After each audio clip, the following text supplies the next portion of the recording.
Hi everyone! Want to know the 5 mistakes to avoid if you don't want to repel clients? Stick around.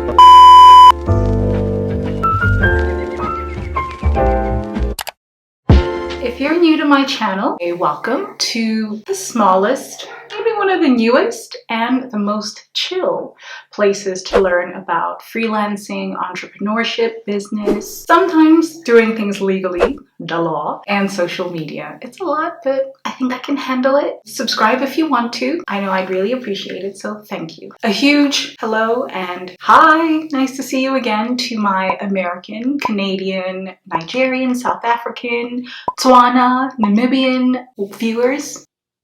Hi. Nice to see you guys, like I said, and thank you all so much for the DMs, the comments, and all the kind messages that you send me. And speaking of comments, today's featured comment is by Pearl, Lebogang, Dikeledi, and she says, I just bumped into your channel. I guess I needed to see this. Heart, heart. Thank you very, very much for the comment, Pearl, and I hope watching me write that proposal in the video that you were commenting on helped you see just how simple and how fast it is to get a client, even if you don't technically have the past experience that you think they require. So once you've landed the first project, you'll be well on your way. I've said this before and I'll say it again, freelancing can be quite lonely. So it's nice to be able to reach out to a community of people who are on the same journey as you and are picking up lessons as they also go along. And speaking of community, join our very small, less than 100 members Facebook group. It's a secret. It's in the pinned comments below, but I won't say its name because, like I said, it's a secret. Be sure to answer the membership questions inside the group, so we'll know how to help you once you're a member of the community. I host ad hoc, meaning I don't plan them. I see what's happening a lot in the frequently asked questions, and then I host these free pieces of training in there about those most frequently asked questions. We also share anecdotes about working and how to be sustainable as freelancers while hitting milestone income goals. So without further ado,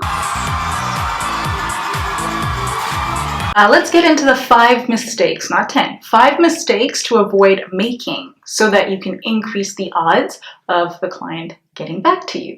So these are the proposal mistakes that actually keep you from landing the client. Mistake number 1, not asking questions.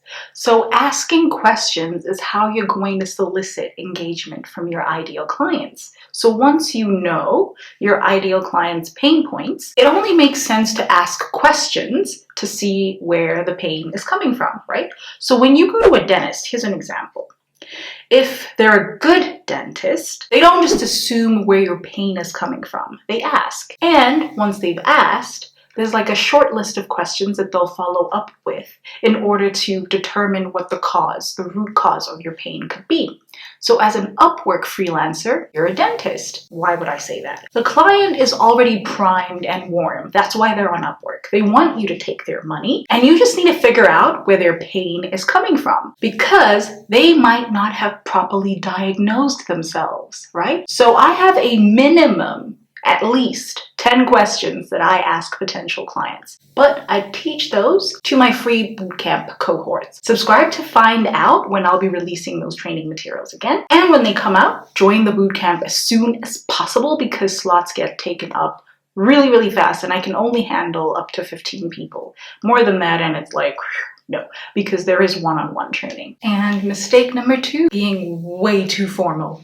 Way too formal. So clients on job boards are not sirs and madams. They might even be gender non-conforming. So the best way to proceed with your proposal or your cover letter is just to be your normal, friendly self. Don't be creepy. I know that you're trying to put your best foot forward. You're probably even trying to be respectful, but there are plenty of ways to demonstrate your professionalism without alienating people. So from now on, hey, how are you? Is the safest way forward. Speaking of how you approach clients, mistake number 3, not treating treating your proposal or your cover letter as a genuine conversation. Let me ask you a question. Why do you talk to people? Do you talk to people just to pass the time, or do you like talking to certain people because they add value to your life or how they make you feel? By treating your proposal, technically it's a cover letter, not a proposal. A proposal is something else. Oh, let me know in the comments below if you want to see what a proposal looks like and how I use it to make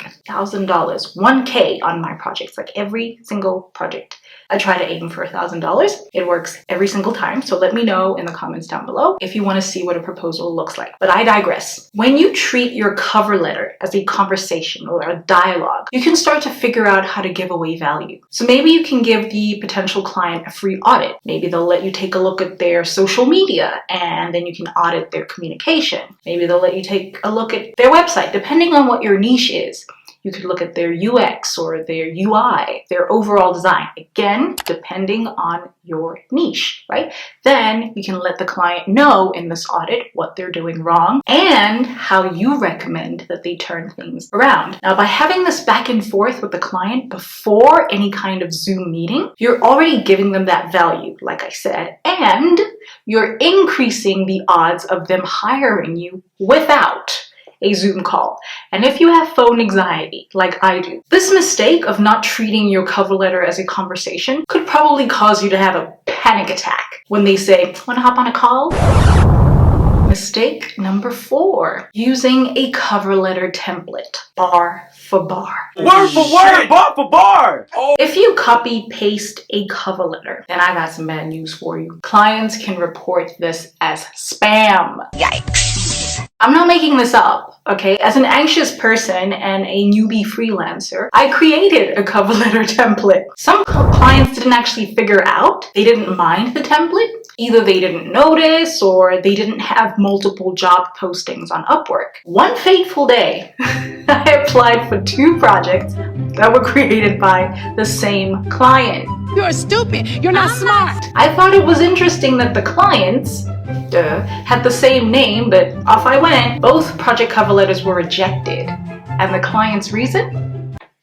Spam. So while organically writing cover letters might be a schlep for you, don't give in to the temptation of writing a whole template. Don't make the mistake of saying the same stuff to your clients. Clients don't want to be treated as a means to an end. They already know what time it is. They already know what Upwork is about. They want to know that their job has been understood, their job post has been understood, and that their project is safe in your hands. That's it. And finally, mistake number 5, applying for something that you have zero passion for. We all have what I like to call low-hanging fruit skills, right? Something that you can leverage to generate an income until you can afford to get certified in something that's more valuable. But be careful that you're not just applying to projects, right? When I was in year 6, my music teacher at the time drilled into our heads that nothing in this world can ever be accomplished without enthusiasm. Clients can smell a user and not a useful person from a mile away. If you send a cover letter and for something that you're not actually interested in or you're not passionate about, and then you make things worse by using a template, consider yourself on notice, okay? I'm not saying you should be overly chipper or put on a facade, right? Because clients can tell that too. But you need to genuinely like the idea of the work, right? This is being truthful. This is being honest. This is being genuine.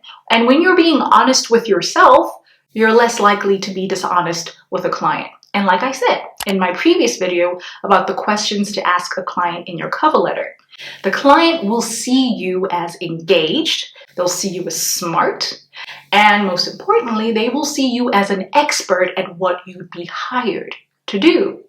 If you've made it this far, stay tuned. Coming up next are scenes from the upcoming upload. What actually initially prevented me from finding the means was the fact that my 2 dogs would have probably starved to death, and the house that I called home, even though it was in a rough neighborhood, even though it was in that same year, shortly after that, I was about to start getting stalked by someone in that same neighborhood. Even though all of that, I was still sad that without me there, the house would have been vandalized because there was a growing squatter camp mere kilometers away. And that's pretty much the main mistakes to avoid when you send a cover letter. I do this as well as asking questions, meaning I avoid making these mistakes, as well as asking questions to beat my competition on Upwork. And if you haven't already, you should definitely check out my video on the 5 questions to ask your clients to ensure that your expertise comes off in the best light. However, the great thing about my tips is that you can use them on any job board. You can use them on social media, on LinkedIn. You can even use these tips when you're applying for a conventional job. Their uses are endless. So if you want to know the nitty-gritty of how to pull off 2.5K weeks or 10K months, be sure to watch my previous video, and of course, download my 10K guide. And if you choose to follow me on Instagram, send me a DM. A lot of people don't know this, but it takes a lot of courage to DM someone. I know this, so your DMs are not lost on me. That's why I'll always respond. I'll see you guys in my next video. Bye, everyone.